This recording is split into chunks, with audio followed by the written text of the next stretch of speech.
പിന്നീട്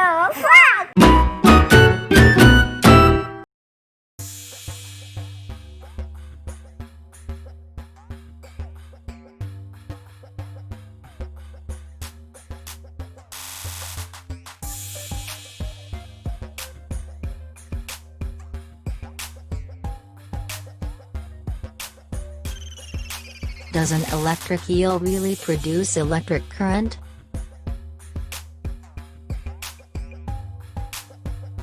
Find out the answer during the course of this video.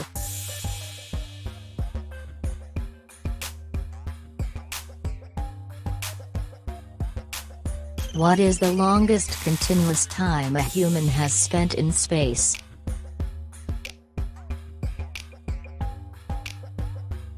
"437 days and 18 hours, which amounts to more than 14 months in space.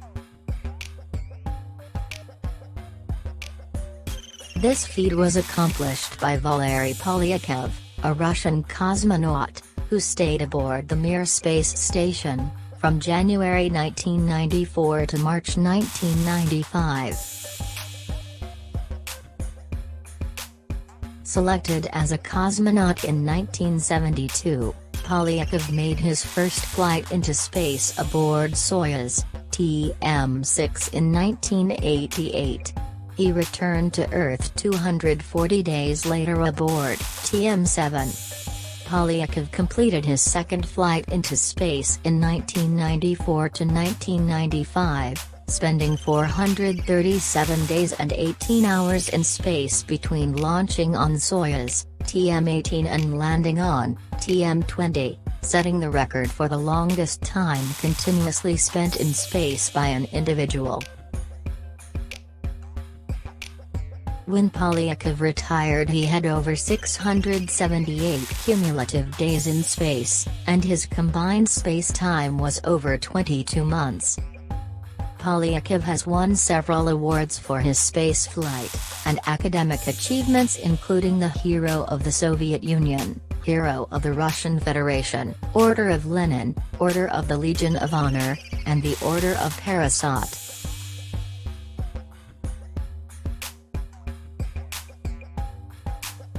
What was the original color of carrots?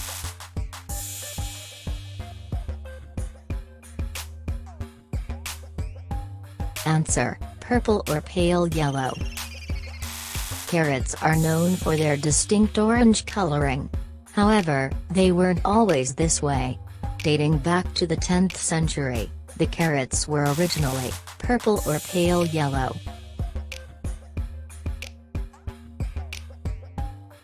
The orange carrots were first introduced to the world by the Dutch farmers in the 17th century. It is stated that William III of England, who was often known as William the Orange, helped the Dutch in gaining independence from Spain in the 17th century. As a tribute to him, Dutch carrot growers developed the orange carrots that contained higher amounts of beta-carotene, through breeding of existing varieties.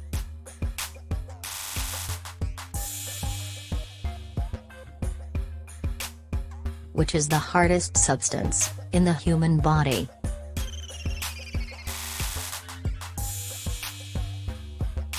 Answer: the tooth enamel. Enamel is the hardest substance in the human body, and contains the highest percentage of minerals, that is 96%, with water and organic material composing the rest.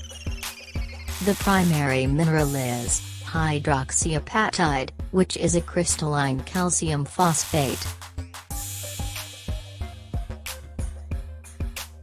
Enamel is formed on the tooth while the tooth is developing within the gum, before it erupts into the mouth.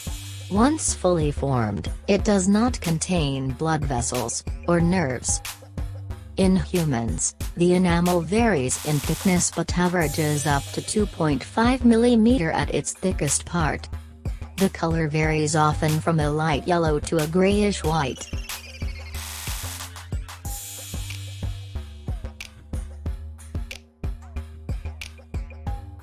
Why do Swiss cheese have holes in them? Answer: contrary to what cartoons have suggested over the years, the holes are not made by mice eating their way through the cheese. Like many other cheeses, Swiss cheese is made with cow's milk, and contains bacteria that help convert the milk into a solid.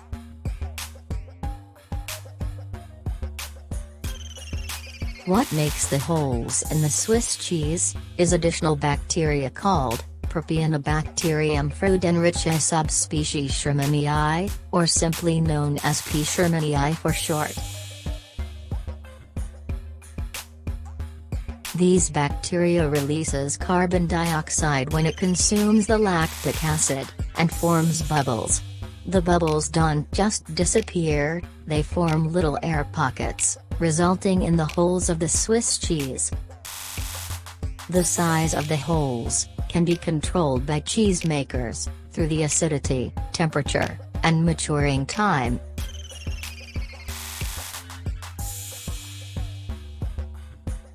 Now back to the question number 1.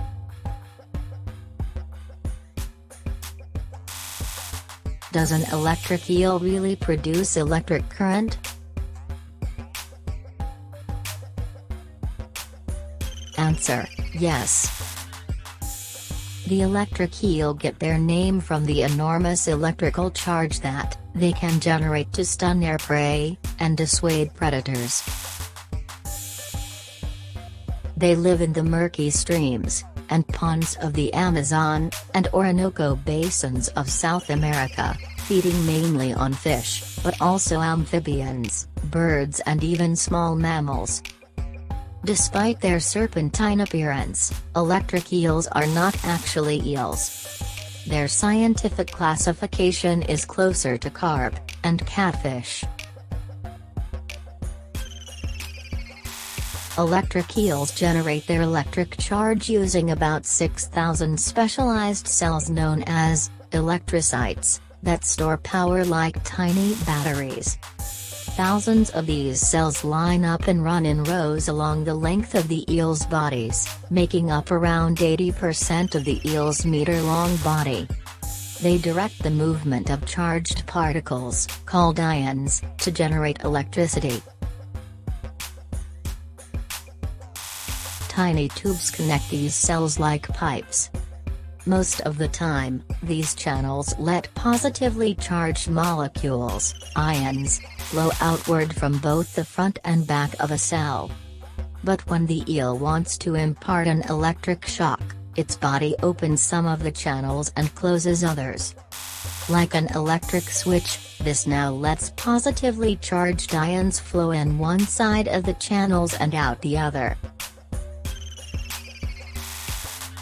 As they move, these ions build a positive electric charge in some places. This creates a negative charge in other places. That difference in charges sparks a trickle of electricity in each electrocyte. With so many electrocytes, those trickles add up. Together, they can produce a jolt strong enough to stun its prey. Electric eels are known to produce a hefty electric shock of up to around 600 volts. Even when they don't feel threatened, they emit a constant electric charge of about 10 volts, which acts as a radar to help them find their way in muddy waters. They also use the electric charge to identify fish, amphibians and birds to eat. Human deaths from electric eels are extremely rare. However, a single jolt could incapacitate a person long enough to cause him, or her, to drown, even in shallow water. Multiple shocks could cause a person to stop breathing, or go into heart failure.